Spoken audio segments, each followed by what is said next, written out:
I was in Berlin. I just came off a picture I did in Germany, and I got a call from Wim Wenders in Berlin, Germany, and he called from New York and he said, I am doing a documentary with Nicholas Ray, and I need a producer, and are you available?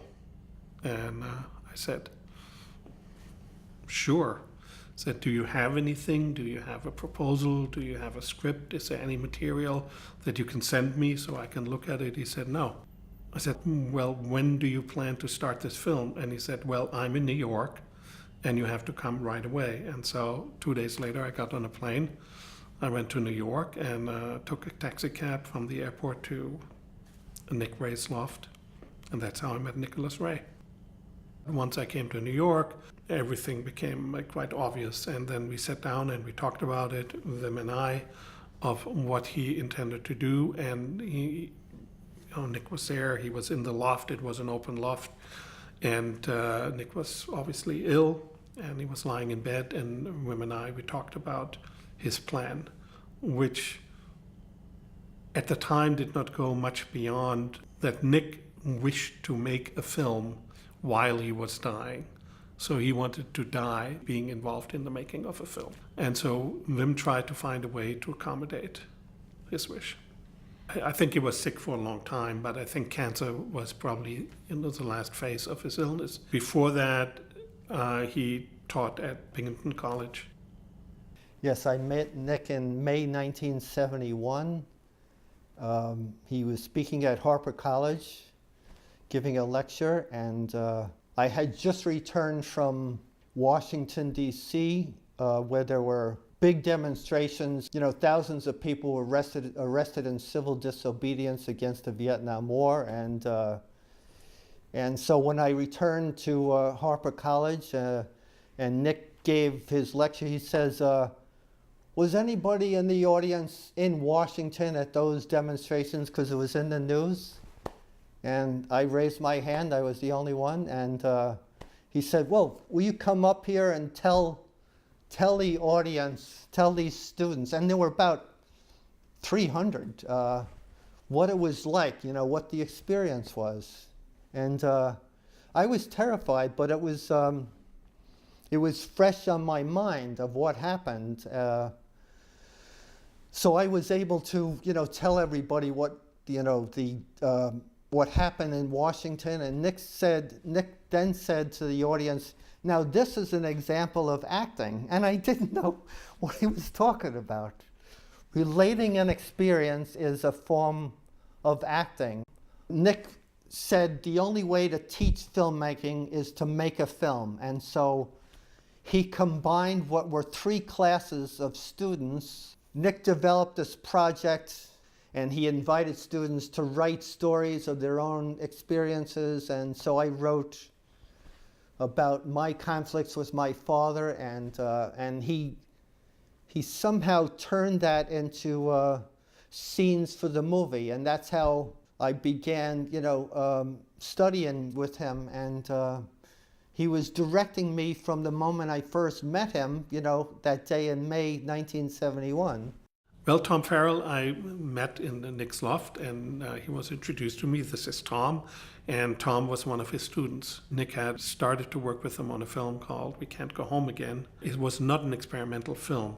I think it was an experiment. It was an experiment in teaching his students how to look at film, and how to look at film with different eyes, you know, beyond kind of a straight kind of narrative story.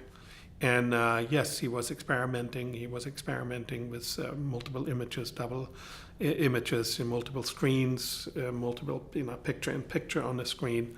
But I think all of this was an exercise for his students to, you know, how to express themselves and learn, you know, how to break the rules of telling a story. Of course, we asked him a lot, you know, about working with these legendary actors, you know, not just James Dean, but Humphrey Bogart and James Cagney and John Wayne. It was an incredible scene. I mean, the loft was basically open all day and people came in and out. And he enjoyed the attention, he enjoyed the company. He could not stand stupid people and he could not stand stupid questions that quite upset him and angered him. So everybody was in a way on that, in a particular way on their toes, you know, not to kind of offend him intellectually, because I mean his mind was clear. Even though he had the disease, his mind was clear. He was extremely articulate, and you know he still behaved like a teacher with his students.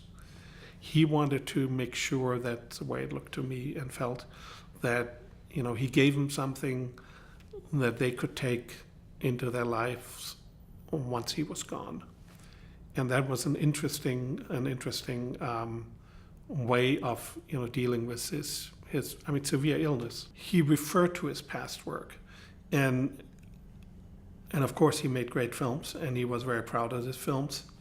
The one film I felt he was the proudest of and talked the most about was In a Lonely Place. It seemed to have been like a milestone in his filmmaking career. I mean, the 4 films that always came out was In a Lonely Place, Johnny Guitar, of course Rebel Without a Cause, and They Live by Night. I think he saw himself always as an outsider, and he was an outsider. He was an extreme outsider. In Johnny Guitar, I mean, it's his outsider story. We have a female protagonist, and even though it is not said, but obviously she made her money or, saved her little money being a prostitute. And in the end, it was a beautiful love affair about a woman who achieved something. I think Nick related to Johnny Guitar, but I think he also related to like his female side, if we can go there, that men have male sides and female sides and vice versa. And I think his female side related to this like really strong woman. I think he identified with elements of both of these characters. Yeah, I guess we started out with about 60 students in the beginning, and after 2 years, by the end, it was down to a nucleus of about 8 or 10 students. Because Nick's problems with drugs and alcohol manifested itself over time. He let his guard down. Nick was very complicated, and he was destroying the film while he was creating it. If you've seen We Can't Go Home Again, my most dramatic moment is when I returned from Miami, Florida, where there was a Democratic convention, and Nick came down there to film me at during the Democratic convention, in July 1972. And you can see that in the film. And then I hitchhiked back to Binghamton. When I got back, I was so traumatized hitchhiking through the South, and I had this long, scraggly beard, and some rednecks, beat me up. And then when I got home to Binghamton, I was living at Nick's house, and I just decided to shave my beard. And unbeknownst to me, I told Nick, oh, I'm going to shave my beard. And he says, wait a second, let me film it. Nick, I'm just going to shave my beard. And he said, no, I want to film it.